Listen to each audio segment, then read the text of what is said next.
Good morning, guys. It's story time with Ash and Sean. Today I'll be reading from chapter 5, Wrath, from Hers, the second book in the Blood Ties series from A.K. Rose.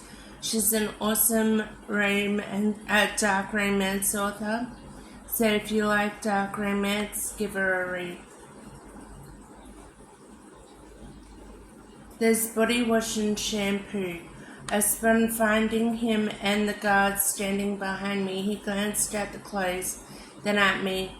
We expect our inmates to be massively clean at all times. My eyes wide, rage racing to the surface. I gritted my teeth. Go fuck yourself. There was a twitch at the corner of his lips as he lifted the phone in his hand. One swipe of his thumb and he pressed the screen. Nick! My own screams rang out from his phone. He lifted it toward me and I saw the interior of that warehouse once more. Wrath! Nick roared. Wrath!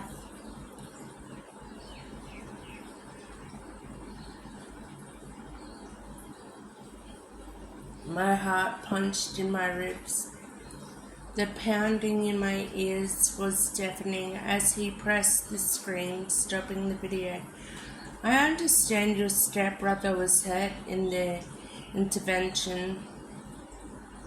I jerked my gaze to his, and the white tiles of the bathroom faded to black. It was all I saw in that moment. Every glimmer in his eyes and every raise of his chest. I'm sure you're concerned about him, he continued, that unflinching tone never once wavering. I could make some calls to find out the extent of his injuries, but by the looks of this, it seems rather likely he survived. No. I stumbled backwards as my knees buckled, sending me crashing to the floor.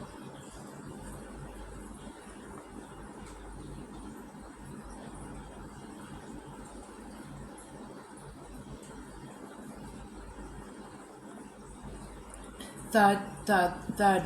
His polished shoes came into view. If you do what I ask, he demanded, shower, scrub, and dress in the garments I provided. I stared at the tops of his shoes, black against the stark tiles, and fought the tears when they came. Please, I whispered, please tell me he's alive. My captor said nothing, nor did he move. He just waited while the screams of agony howled inside me, and eventually fell silent. On quivering legs I rose, gripping my shirt and dragging it over my head. I was still in the same underwear I'd put on that morning. The same underwear Nick had picked out for me at Victoria's Secret.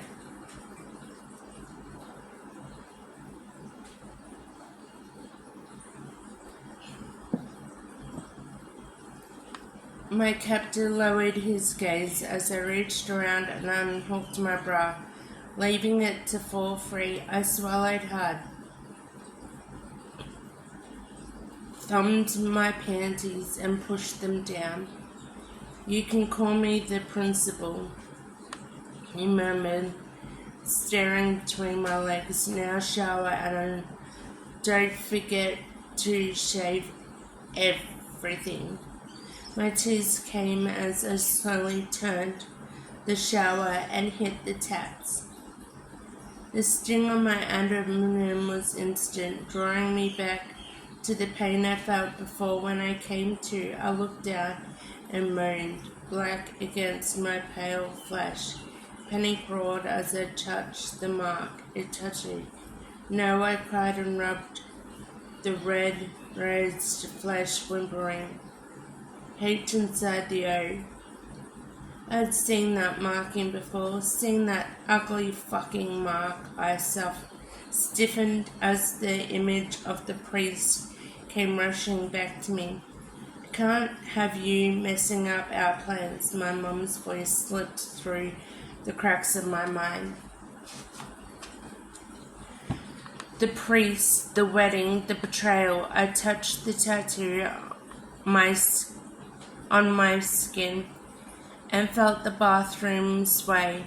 They marked me like I was nothing but property, one they owned. I lowered my gaze to the strap around my ankle, feeling their gaze on my ass. Don't panic, just don't panic. I stepped under the hot spray and tilted my head back. I used their body wash and shampoo, then swallowed, sneaking a glance over my shoulder. Picked up the razor. My thoughts turned dark as the memory of everyone's desperation returned.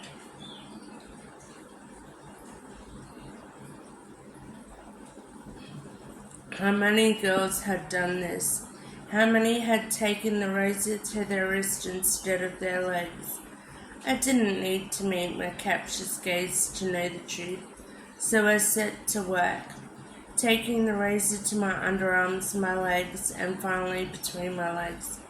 When I was done, I was smooth. Whatever it takes, I held on to that thought. Whatever it takes, I drifted off and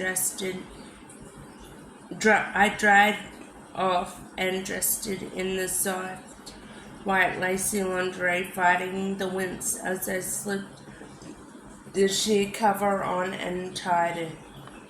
But I stiffened when the heavy footsteps of the guard sounded behind me. No, I shook my head, drawing on the strength my stepbrothers had given me. The one who called himself the principal was behind the guard. I won't go. I won't do a damn thing you ask, not until I know Nick, not until I know he's alive.